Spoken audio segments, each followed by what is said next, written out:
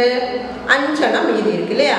அப்போ குழுக்கள் கிடைக்கும் கேட்டால் நம்ம என்ன, இது எத்தனை குழுக்கள்? 10 குழுக்கள் எவ்வளவு? 5 இல்லையா? மீதி எவ்வளோ இருக்கு? குழுக்களாக மாற்றாமல் மீதி எவ்வளோ இருக்கு? 5 எண்ணம் மீதி இருக்கு. அப்போ மொத்தம் தீப்பெட்டிகள் எவ்வளவு அப்படின்னு கேட்குறாங்க. அப்போ 5 10 அப்படின்னு சொன்னால் எத்தனையாக்கும் படிச்சிருக்கீங்க? 5 10 எவ்வளவு? 10 10ன்னா 5 எண்ணம் சேர்த்தனா 50 இல்லையா? 10 10ன்னு 5 எண்ணம் சேர்த்தனா எவ்வளவு? 50. மீதி ஒரு 5 ஒன்றுகளும் இருக்கு. அப்போ 50 5 எவ்வளவு ஆச்சு? 55. குழந்தைகள், அப்போ நமக்கு 5 10 குழுக்களும் கிடைச்சது. அப்புறம் ஒன்றுன்னா 5 எண்ணம் தீப்பெட்டிகள் இருக்கு இல்லையா? அப்போ 50 5 55. இப்போ அந்த விடை கிடைச்சது இல்லையா? அதை உங்கள் புக்கில் எழுதிக்கிங்க, அதை நோட்லேயும் எழுதிக்கிங்க. இந்த கணக்குகளை செய்ததை 10ஆக அப்படின்னு தலைப்பு போட்டுட்டு இந்த கணக்குகளெல்லாம் உங்கள் நோட்லேயும் எழுதிக்கிங்க. இந்த பாட்டையும் பாடி பாருங்கள். பாட்டெல்லாம் பாடி அந்த வீடியோவை உங்கள் டீச்சருக்கு அனுப்புங்க. குழந்தைகளை தீப்பெட்டிகளெல்லாம் வச்சு இதேமாதிரி நீங்களும் வீட்டில் நிறைய தீப்பெட்டிகளெல்லாம் சேகரித்து இது மாதிரி 10 எப்படியெல்லாம் செய்யலாம் அப்படிங்கிறத அடுக்கி பாருங்கள். முடிஞ்சு அதெல்லாம் செஞ்சதையெல்லாம் ஃபோட்டோ எடுத்து உங்கள் டீச்சருக்கு அனுப்பலாம். இது மாதிரி தீப்பெட்டிகளெல்லாம் அடுக்கி அந்த குரங்கும் நண்பர்களும் வீடு செய்கிறதுக்கு குரங்குக்கும் நண்பர்களும் உதவிட்டு இருந்தாங்க. அப்போ இந்த நம்ம காகமும் குருவியும் இருக்கு இல்லையா? அந்த காகம் குருவியும் ஐயோ இந்த தீப்பெட்டிகள் 10வது போல இருக்க வீடு கட்டுறதுக்கு, அப்போ நம்மளும் கொஞ்சம் இன்னும் மறுபடியும் போய் கொஞ்சம் தீப்பெட்டிகளை கொண்டு வரலாம் அப்படின்னு அது பறந்து போகுது. ரெண்டுமே பறந்தது போனேன். அப்போ பறந்து போகும்போது இப்படியே பார்த்துட்டு இருக்கும்போது அதோ நம்ம பாலு மாமா வீடு கட்டிகிட்டு இருக்கோம். ஸோ வீடு கட்டுறதுக்கு என்னென்ன பொருட்கள் வேணும் இல்லையா? நிஜமாவே நம்ம ஒரு வீடு கட்டும்போது என்னென்ன பொருட்கள் வேணும்? சிமெண்ட், மணல், செங்கல், கருங்கல், கொஞ்சம் தண்ணி, பாத்திரங்கள், பக்கெட்டுன்னு சொல்லிட்டு எல்லாம் வேணும் இல்லையா? அப்போ இது மாதிரி பாலு மாமா கொஞ்சம் சிமெண்ட் மூட்டைகளை எல்லாம் இறக்கி வச்சுருக்காங்க அவங்க வீட்டுக்கிட்ட. அப்போ அந்த சிமெண்ட் மூட்டைகள் பாருங்கள், இடது பக்கம் கொஞ்சமும் வலது பக்கம் கொஞ்சமே இருக்குது. இடது பக்கம் கொஞ்சம் மூட்டைகளும் வலது பக்கம் கொஞ்சம் மூட்டைகளும் வச்சுருக்காங்க. அப்போ அது எவ்வளோ இருக்குன்னு பாருங்கள். இப்போ காகம் குருவியும் அது எவ்வளோ இருக்குன்னு இவங்களுக்கு எண்ணத்துக்கு ரொம்ப ஆசையாக இருக்குது. நீங்கள் தான் கொஞ்சம் உதவி செய்யணும். அது எப்படி எவ்வளவு அப்படின்னுலாம் கண்டுபிடிச்சி கொடுக்கணும். சரியா? அப்போ எவ்வளோ இருக்குன்னு பார்க்கலாமா? இடது பக்கம் 10 10 எவ்வளோ மூட்டைகள் அடுக்கி வச்சுருக்காங்க பாருங்கள். 30 இல்லையா? பின்ன ஒரு மூட்டை மட்டும் கீழே வச்சுருக்காங்க. அப்போ மொத்தம் எத்தனை ஆச்சு? 30ம் 1 31 இல்லையா? அடுத்தது பாருங்கள் வலது பக்கம் 10 10 20 எண்ணம் இருக்குது இல்லையா? அப்புறம் ஒரு 3 மூட்டைகளை கீழே வச்சுருக்காங்களா? அப்போ 20 3 எவ்வளவு? 23. அப்போ இப்போ மொத்தம் எத்தனை மூட்டைகள் கண்டுபிடிக்கணும்? என்ன செய்யணும்? 2 எண்களையும் கூட்டணும். கூட்டினா தானே கண்டுபிடிக்க முடியும். மொத்தம் எவ்வளோ கேட்டால் கூட்டணும் இல்லையா? பாருங்கள், கூட்டி பார்க்கலாமா? இப்போ நோட்டில் நீங்கள் சிமெண்ட் மூட்டைகள் அப்படின்னு தலைப்பு போட்டு அதனோட எண்ணிக்கையை கூட்டி கண்டுபிடிச்சி உங்கள் டீச்சருக்கு அனுப்பணும். சரியா? அப்போ எதையெல்லாம் கூட்டணும்? சிமெண்ட் மூட்டைகள் எதுனா கீழே எதையெல்லாம் எழுதணும்? 31 கூட்டல் 23 அப்படின்னு சமம் போட்டுட்டு எவ்வளோன்னு கண்டுபிடிச்சதை உங்கள் டீச்சருக்கு அனுப்பிடுங்க. சரியா? இந்த காகம் குருவியும் அப்படியே சிமெண்ட் மூட்டைகளெல்லாம் எண்ணி அங்கே கொடுத்துட்டு எவ்வளோ நல்லா பார்த்துட்டு அப்படியே தங்களாலான கொஞ்சம் தீப்பெட்டிகளையும் கொண்டு குரங்கண்ணனுக்கு கொடுக்க அப்படியே பறந்து வந்தன.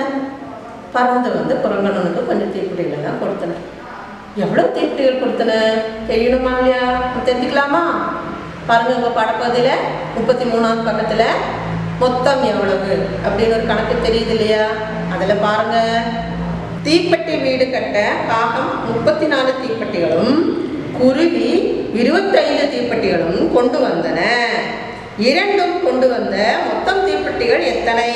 அப்போ அந்த படத்தில் கொடுத்துருக்காங்க தீப்பெட்டிகளை வந்து 10 10 மாற்றி கொடுத்துருக்காங்க. அப்போ 3 10 வரிசைகள் இருக்குது. அப்புறம் ஒரு 4 எண்ணம் தனியாக கீழே கொடுத்துருக்காங்க. அப்புறம் வலது பக்கத்தில் 2 10களும் கொடுத்துருக்காங்க. 5 எண்ணம் தனியாகவும் கொடுத்துருக்காங்க இல்லையா? அப்போ எவ்வளவுன்னு கீழே கொடுத்துருக்காங்க பாரு. காகம் தெரியுதா? காகம் அதுக்கு நேராக 30 கூட்டல் 4 சமம் 34. குருவி 20 கூட்டல் 5 25. கீழே பச்சையில் மொத்தம் அப்படின்னு எழுதிட்டாங்க. அப்போ மொத்தம்னா முதல்ல நம்ம இந்த ஒன்றுகளை கூட்டணும். நீல நிறத்தில் 4 மஞ்சு இருக்கு இல்லையா, அதை கூட்டினா எவ்வளோ வருது? 9. அப்புறம் இடது கூட்டல் போட்டுட்டு 30 20 கூட்டினா எத்தனை? 50. 30 20 50. இப்போ 50 9 கூட்டினா 59. அப்போ 59 தீப்பெட்டிகள் அதில் இருக்குது. இப்போ நோட்டில் இதை எழுதி எடுத்துக்கோங்க. மொத்தம் எவ்வளவு அப்படின்னு எழுதி எடுத்துகிட்டு இதையே எழுதி எடுத்துக்கோங்க. சரி, அந்த கணக்கை அப்படியே எழுதி எடுத்துகிட்டு உங்கள் டீச்சருக்கு அனுப்புங்க. குழந்தைங்களே, இனி அடுத்து என்ன நடக்க போகுதுன்னு அடுத்த வகுப்பில் பார்க்கலாம். அது வரைக்கும் நீங்கள் எல்லா கணக்கையும் செஞ்சு, இது வரைக்கும் செய்யாதெல்லாம் செஞ்சு உங்கள் நோட்டில் எல்லாம் செஞ்சு அழகாக எழுதி அதை உங்கள் டீச்சருக்கு அனுப்பி வைங்க. செய்யாதவங்கெல்லாம் செய்யுங்க, செஞ்சவங்கெல்லாம் செஞ்சதை அனுப்பி வைங்க. இப்போது அடுத்த வகுப்பில் சந்திக்கும் வரை உங்களிடமிருந்து விடைபெறும் உங்களது விமலா டீச்சர்.